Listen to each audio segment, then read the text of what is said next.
It's the end of the month, so you know what that means. It's time for a budget report.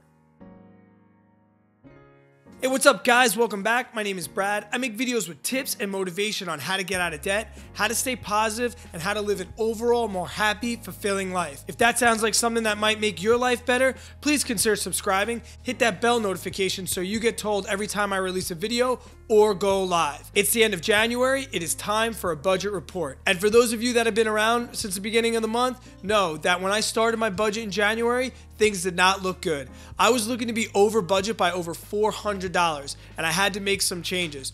Well, we've gone through the mid-month and we got to the end. What I'm gonna do now is I'm gonna bring you down to my computer, show you exactly what I got going on, and see if I came out on top. All right, guys, so here is the nitty-gritty of it all. I'll just get right to it. We ended up winning. We ended up being under budget for the month, but there were a lot of things I learned through this process. So just stick with me for 1 second. I want to tell you exactly what I learned from this month, which may help apply to you. So just a quick recap if you didn't see. When I first planned out my month, it looked like I was going to be $400 over budget. No bueno. And a lot of that came in with Avery's birthday. Now, I just want to say about Avery's birthday, because many people commented like, holy cow, dude, I can't believe you spent that much money on the girl's birthday. Guys, I have a huge family. This was a party for over 100 people. And I'll tell you this, even though I didn't disclose this, I pretty much made back a majority of that money, number one. So like financially, the party was not a loss. And second, it was my daughter's first birthday. If I had it, I would have spent $1 million on her. So this was a major fear for me. And I knew that I could make it up if I worked really, really hard through tutoring and through side hustles and things like that. And we ended up doing it. I came in over $2,000 more than my budget was planned, $2,011. So that was step number one. But by doing that and like working more and being out of the house and not cooking as much, I definitely ate out a lot more. If you see my eating out over here, I was $121 over budget. So it's like I made more money side hustling, but then I ate more and didn't cook as much. So there was like, but you see that give and take.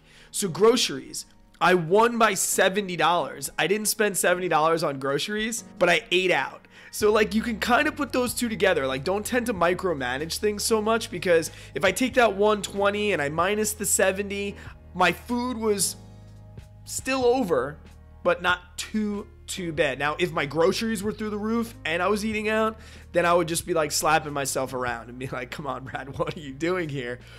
But that's not that big of a deal. Gas, I guess we didn't drive once. I don't know. Gas, we won. Unexpected spending. So this $263, we found a deal. We've been shopping for our new house that we're moving into, and we saw something that we really, really loved, and it went on sale. We weren't planning on buying it till we moved in.